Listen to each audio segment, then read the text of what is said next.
tahu diri kapan waktunya melepaskan posisi jabatan. Lalu yang muda bagaimana juga cara menghormati yang tua, ya kan? Itu kan bagian dari kearifan yang kita miliki, apalagi Karang Taruna. Wah, itu menjunjung tinggi betul tuh norma-norma itu kan. Tapi juga jangan mentang-mentang senioritas, lalu apa kata dia, repot juga gitu.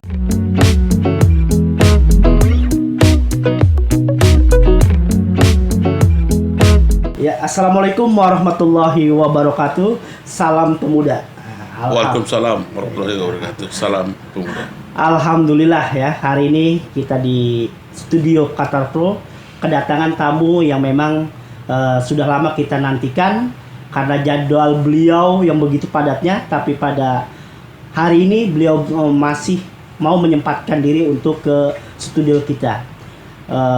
Gimana Bang Tahyudin ya? Alhamdulillah saudaraku ini sehat. Alhamdulillah sehat Bang ya. Alhamdulillah.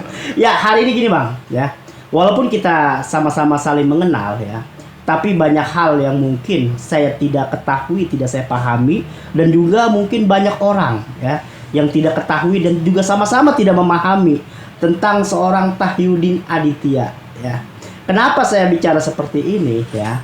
Jadi pertama-tama kita ketahuilah ya, Abang ini merupakan seorang organisatoris tulen lah, senior banget lah di organisasi.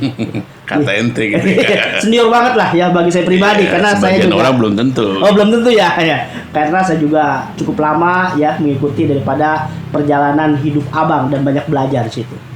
Kalau boleh saya katakan bahwa Abang ini merupakan orang yang tidak konsisten dalam berorganisasi. Tapi sangat konsisten dalam menjalankan sebuah organisasi. Kenapa saya katakan Abang tidak konsisten dalam sebuah organisasi? Karena saya tahu ya, Bang Tahyudin ini banyak sekali aktivitas organisasi yang bahkan sampai ke level nasional. Tapi bukan hanya dalam satu organisasi, banyak banget, susah saya ngomongnya ya. Abang juga pernah di Karang Taruna, pernah di KNPI, pernah di Bamus Betawi ya, lalu juga pernah namanya komunitas KTNA dan banyak lagi lah sampai pramuka ya. Yeah. Kita pengen tahu nih sebenarnya apa sih yang mengawali daripada seorang Tahyudin Aditya dalam berorganisasi sehingga begitu banyak organisasi yang diraih dan dicapai sampai saat ini. Iya, oke. Yang pertama tentang konsisten dalam ketidakkonsistenan gitu ya. Ini sesungguhnya sebuah hal yang konsisten dalam berorganisasi sebagai wadah, tapi tujuan itu penting. Tujuan yang konsisten, ya kan? Kalau wadah banyak tempat, banyak cara, kan, gitu. Itu kan media untuk mencapai tujuan berorganisasi. Yang paling penting bagaimana kita kaum muda, siapapun orang, konsisten dalam mencapai tujuan dalam organisasi. Tujuannya apa tuh? Pertama, tujuan yang bersifat internal, ada yang bersifat eksternal. Nah, harus konsisten di situ. Mudah-mudahan kalau saya dianggap konsisten dalam mencapai tujuan, tapi tidak konsisten dalam konsistenan keorganisasian, itu biasa. Karena itu kan ruang dan tempat di mana eksplorasi diri kita secara maksimal sudah kita berikan gitu kan. Contoh misalnya di Karang Taruna nggak mungkin saya terus di Karang Taruna, kan ada batasan umur misalnya. Karang Taruna jelas dalam anggaran dasar anggaran rumah tangga atau pedoman dasar pedoman rumah tangga dibatasi umur. Nggak mungkin saya terus di situ. Ya itu kita harus pindah pada organisasi yang tidak membatasi itu. Nah, Karang itu jelas 11.45. Ya kita harus pindah. Tatkala usia saya mencapai angka itu, kita harus pindah. Jadi jelas adalah organisasi yang dibatasi usia. Contoh di IPNU saya pernah. IPNU itu membatasi diri karena dia adalah ikatan pelajar. Tatkala saya tidak lagi pelajar, dibatasi usia itu. Saya bukan lagi pelajar, maka saya harus berpindah kepada lembaga lain. Sama Ansor misalnya, Ansor itu usia berapa? Setelah Ansor selesai, ya dia pindah ke NU dong. Nah, ini yang disebut tidak konsisten dalam kekonsistenan gitu. Saya sepakat apa kata ente. Nah, itulah batasan-batasan. Tiap orang punya batasan. Tapi di Porkabi, di Bamus, ya terus saja. Selama tidak ada pembatasan umur. Ini penting ya agar dipahami oleh kawan-kawan. Kenapa sih Bang Tahyudin pindah sana pindah sana? Sudah selesai menjalankan amanat.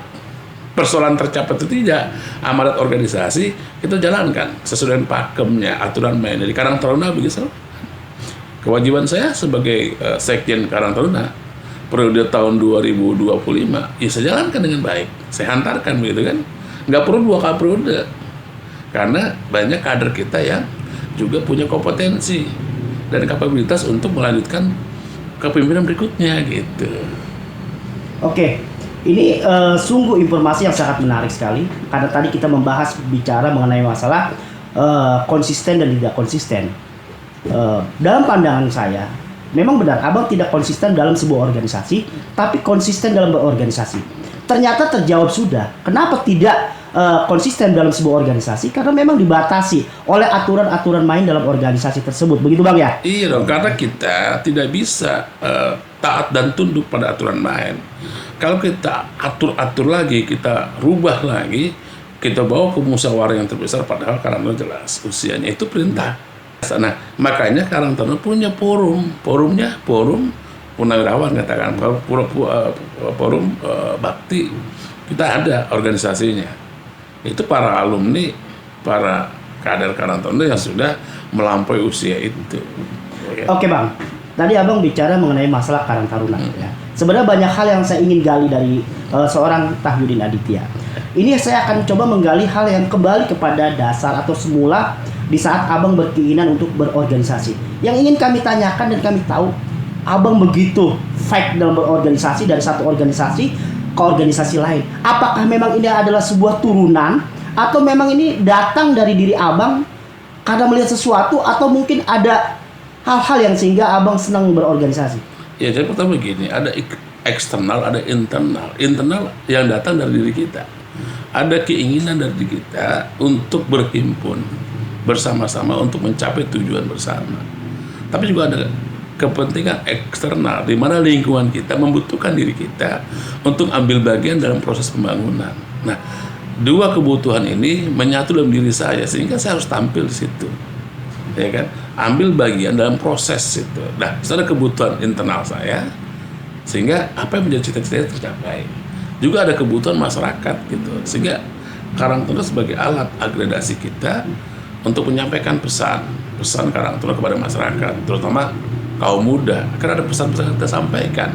Bagaimana tentang pemberdayaan, nilai-nilai kesetiakawanan sosial, itu yang kita lakukan. Nah ini. Enggak, oke lah, itu adalah merupakan sesuatu yang internal dalam diri Abang sehingga berorganisasi. Yang saya ingin ketahui, ya, mungkin masyarakat juga ingin ketahui. Seorang Aditya untuk posisi saat ini, kalau tidak salah sebagai wakil Bamus Betawi, ya kan? Yeah. Artinya itu kan perjuangan yang sangat panjang. Yang ingin kita tahu, ini sebenarnya pengen melihat nih garis keturunan Abang, ya kan? Apakah memang garis keturunan Bang Tahyudin ini memang orang organisasi sehingga gampang maju ke atas? Iya. Dalam organisasi ini kan modern ya, bukan tradisional. Dia bukan organisasi yang tradisional.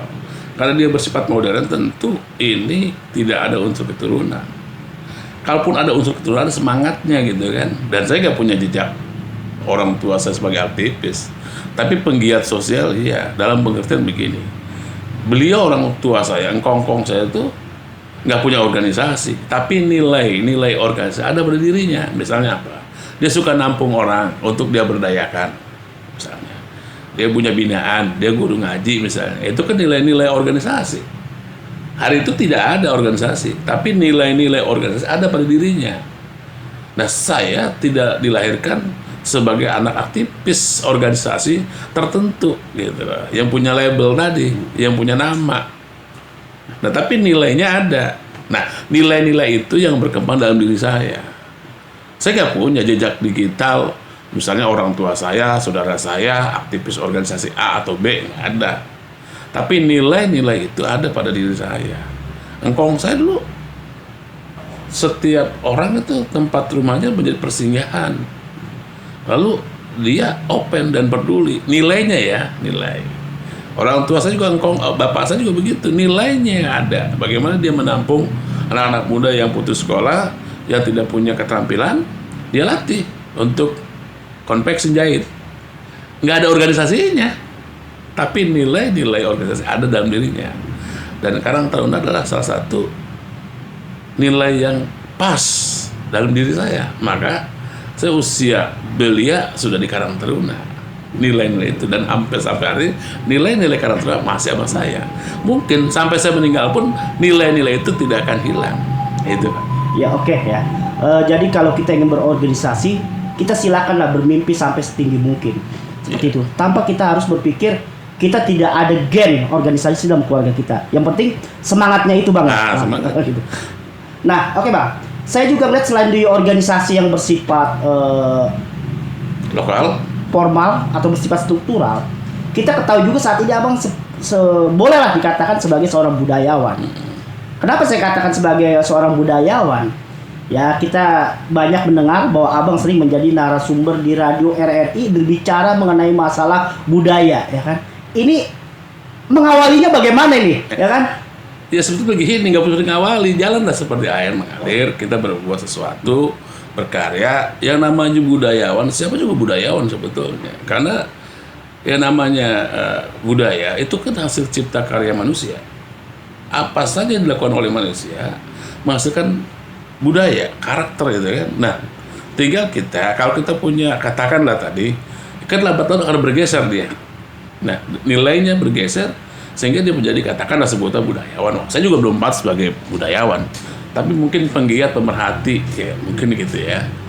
Nah, semua orang bisa menjadi budayawan itu, cuma momentumnya saja, kesempatannya saja. Ya enggak? Pak Jadi juga bisa menjadi budayawan hari ini. Oh, gitu ya? Nah, ini memproduksi hasil budaya kan. Apa yang kita keluarkan pada hari ini kan menghasilkan sebuah budaya, ada budaya baru apa. Oke, Bang. Karena budaya itu selalu dinamis. Oke, ini kan Abang bicara mengenai masalah tentang menjadi seorang budayawan. Kita ketahui saat ini bahwa DKI Jakarta nih Bang. Kita sekarang bicara tentang mengenai masalah Jakarta, mengenai masalah tentang budaya, ya kan.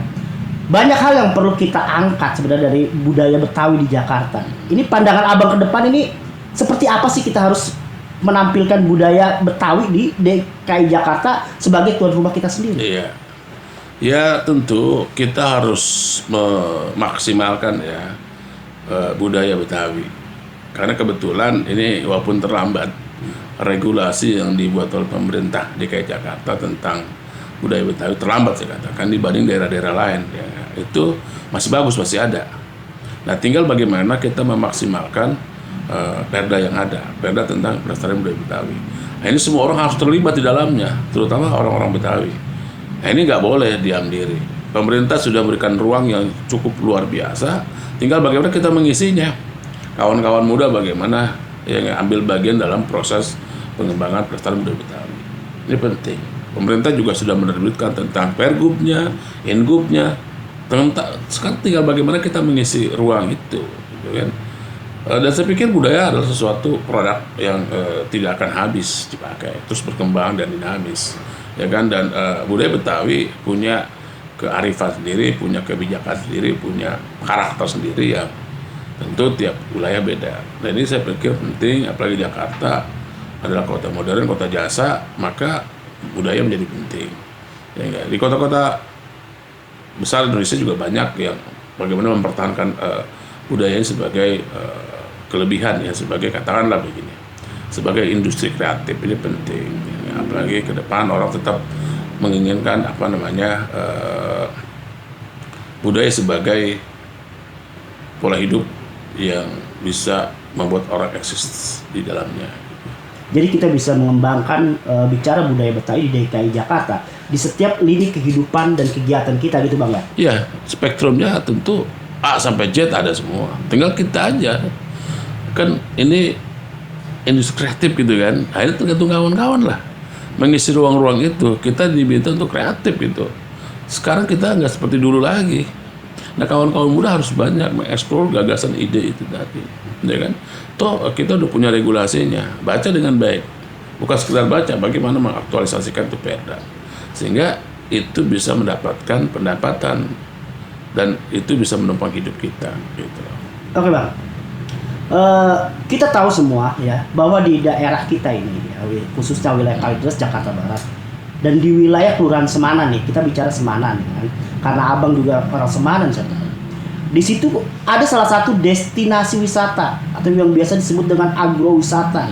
Itu yang namanya Sentra Flora yang dibidangi oleh Sudin KPKP, Ketahanan Pangan, Kelautan dan Pertanian. Nah, ini kan sesuatu yang patut kita banggakan. Tadi kita sudah bicara mengenai masalah budaya. Bagaimana kita menyimpulkan apa yang tadi kita bicarakan demi kemajuan sebuah wilayah, khususnya untuk sentra pola. Mungkin Abang punya usul atau punya gagasan seperti apa? Iya, ini kan produk pemerintah. Ya. Produk pemerintah yang belum didukung oleh masyarakat. Nah, kalau itu ingin menjadi bagian yang utuh, maka perlu keterlibatan masyarakat. Masyarakat mana? Tentu masyarakat inti itu dulu. Yang disebut masyarakat inti dalam program ini adalah masyarakat yang ada di sekelilingnya gitu loh. Bagaimana masyarakat itu bisa memahami bahwa ini adalah sebuah destinasi wisata, katakan argowisata. Nah, kalau masyarakatnya tidak peduli, tidak open gitu kan, dan tidak paham konsep ini, ya nggak ada artinya. Anggaran miliaran untuk membangun destinasi itu akan gagal. Maka perlu keterlibatan semua yang ada di situ. Dan ini harus menjadi budaya baru. Katakanlah, itu kan argowisata. Dunianya apa sih? Ada pertanian, peternakan, itu cocok sebetulnya. Itu bagian dari karakter orang Semanan ya. Tinggal bagaimana menumbuhkan bahwa itu bagian dari dirinya. Hari ini yang namanya sentra itu belum menjadi bagian dari dirinya gitu loh. Tatkala itu nanti bagian dari dirinya, maka tidak susah itu menjadi produk unggulan pemerintah. Karena ada kesadaran masyarakat bahwa ini punya kita. Maka perlu ada sosialisasi, ada keterlibatan masyarakat situ, dan seluruh masyarakat serta komponen masyarakat terlibat, RT, RW, Karang Taruna, PKK, masyarakat yang ada di situ, masyarakat penggiat seni juga terlibat. Jadi itu bagian dari spektrum budaya, dan itu harus dilibatkan semua orang. Kalau sudah terlibat semua, ya insya Allah dengan sendirinya itu akan terbentuk nanti. Jadi hari ini kita kan terpisah, seolah ya enggak, itu jalan sendiri, masyarakat dengan jalan sendiri, tidak ada dukungan dari masyarakat. Buktinya apa? Seharusnya untuk mencapai ke lokasi titik itu sepanjang minimal 5 kilo sudah ada auranya, aromanya gitu kan, nuansanya sudah ada. Ini kan nggak nampak, yang nampak adalah yang lain gitu loh. Nah, ibarat kata titik epicentrum, dia menjadi titik epicentrum. Semua tuh merasakan getaran adanya destinasi wisata dalam argowisata itu. Hari ini kita tidak rasakan. Oh, jadi intinya apapun yang akan dilakukan oleh pemerintah kita ya, membuat atau membangun sesuatu, kalau tanpa ada dukungan dari masyarakat sekitarnya, maka menjadi sebuah keniscayaan bahwa itu dapat memberikan sebuah kemajuan baik daripada program itu sendiri dan juga mungkin segi manfaat buat masyarakat gitu. Ya jelas dong, kalau pemerintah membangun sesuatu tanpa melibatkan masyarakat berarti gagal. Karena tujuan pemerintah itu adalah melakukan pelayanan kepada masyarakat dan hasilnya dipersembahkan untuk rakyat. Kan begitu. Karena tugas pemerintah melayani, ya kan? Ya artinya untuk masyarakat. Tatkala dia membuat produk tidak bersentuhan dengan masyarakat, ya itu kita patut curigai apa maksudnya kan gitu. Nah, sebetulnya sentra produk itu udah pas di situ. Kenapa? Masyarakat sebenarnya ada petani, ya kan? Perkebunan, katakanlah kampung itu. Itu pas sebetulnya. Cuman tadi bagaimana agar masyarakat itu merasa bagian dari dirinya itu. Nah, ini perlu disambung. Ada yang menyambung, ada yang katakanlah merajut hubungan antara pemerintah dan masyarakat. Jadi tidak berdiri sendiri. Gitu. Oke Bang, kita tadi berbicara panjang lebar nih, ya kan. Kayaknya semua sudah kita gali, ya kan. Apa yang Abang lakukan, apa yang Abang pikirkan, baik dalam organisasi maupun pemikiran-pemikiran yang sangat brilian sekali. Sekarang kita kembali ke dunia organisasi, ya. Bicara organisasi kan zaman Abang ini beda, ya kan. Mungkin dengan saat yang kekinian, ya kan. Kalau dulu misalnya tahun 90-an, ya kan. Ini dunia gadget ini atau dunia digital, ya, itu belum nampak. Tapi kalau saat ini dunia digital, ya, ini sudah sangat luas sekali.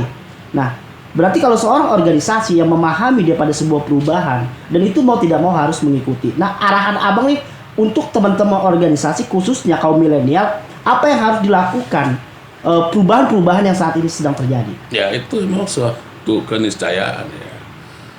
Yang namanya perubahan dan teknologi itu dinamis, selalu berubah. Nah, kita harus bisa mengikuti perubahan itu. Kalau kita nggak sanggup ya harus pensiun gitu loh. Kita akan tergerus zaman. Nah, yang merasa sudah tua tidak lagi bisa mengikuti era kekinian, dia minggir. Tapi kalau dia masih mampu, silakan bertanding. Ya saya masih bisa katakanlah. Ya silakan lakukan itu dengan cara pendekatan kekinian. Nggak bisa kita bertentangan itu, karena ya harus kita ikuti. Kalau nggak ya tergerus zaman saya pikir. Makanya kita berharap, kita senang era milenial ini tentu emang dituntut oleh kaum muda gitu kan. Kreativitas, tidak lagi punya pikiran bagaimana misalnya kerja kantoran gitu, pakai dasi. Sekarang kan anak-anak milenial pendapatan lebih tinggi. Kalau dia kreatif, ya dia harus bisa membidik sudut pandang manapun dalam konteks bisnis misalnya. Ada orientasi bisnisnya gitu. Karena kehidupan hari ini kan tidak lepas dari itu. Nah, anak-anak muda itu harus kreatif di situ. Bagaimana mengeksplor kemampuannya, lalu bagaimana menghubungkan dengan teknologi, gitu kan. Sekarang nggak bisa kita melepaskan diri dari kata gadget misalnya kan, aplikasi. Nah, ini harus semua terlibat. Kita lihat yang mencoba bertahan dengan pola lama, dia tergerus zaman, gitu kan. Bagaimana kita lihat usaha retail misalnya, gulung tikar, ada persoalan orang punya cuma sekedar aplikasi gitu kan. Nah, ini kawan-kawan muda harus lebih kreatif. Kalau perlu selangkah lebih maju dibanding kemajuan itu sendiri gitu loh. Artinya gagasan-gagasan dan pikirannya sudah mungkin bisa dilakukan itu. Oke Bang, saat ini memang teman-teman muda milenial bicara dalam organisasi harus mengikuti yang namanya perkembangan zaman, khususnya dunia digital. Artinya setiap program kerja apapun yang akan dilaksanakan itu berkaitan dengan yang namanya dunia digital, baik sebagai publikasi dan lain sebagainya. Nah, sekarang kita bicara kepada hal yang mendasar. Bicara organisasi, ini kan ada istilah senioritas, ya kan, junior, kan seperti itu, ya. Yang kadang-kadang junior ini sudah sangat jauh gerakannya, ya kan, sehingga melupakan sesuatu hal yang sangat prinsip, ya, mungkin adab dan sebagainya. Menurut pandangan Abang seperti apa? Oh, itu tetap penting ya, adab, etika, tata krama itu penting. Oke lah, kaum milenial ini pikiran dan gagasannya melampaui senior-seniornya, melampaui gitu kan. Tapi ada penting, sopan santun penting, karena kalau kita nggak punya adab, apa bedanya dengan setan gitu kan, dengan jin gitu kan. Nah, kita harus punya adab. Makanya perlu ada aturan pengetahuan, gagasan, dan juga ada kesadaran bersama yang merasa senior, melakukan guidance, melakukan bimbingan, arahan, lalu sadar diri gitu kan. Karena kebanyakan kita nggak sadar diri, siapa diri kita, usia udah berapa nih, udah wayaknya gitu loh. Itu memang perlu ada kesadaran bersama ya, antara yang senior dan junior, tahu diri lah. Apalagi kalau seniornya udah nggak mampu, katakanlah bersentuhan dengan teknologi, ya kan, dengan dunia kekinian gitu, ya udahlah, ya kan. Kalau enggak ya stagnan, timbulnya ya gimana ya, mati nanti tuh organisasi. Jadi saya pikir sunatullah lah hal kayak gitu. Saya pikir harus punya kesadaran bersama bahwa yang senior punya tahu diri kapan waktunya melepaskan posisi jabatan, lalu yang muda bagaimana juga cara menghormati yang tua, ya kan. Itu kan bagian dari kearifan yang kita miliki, apalagi Karang Taruna. Wah, itu menjunjung tinggi betul tuh norma-norma itu kan. Tapi juga jangan mentang-mentang senioritas lalu apa kata dia, repot juga gitu. Oke.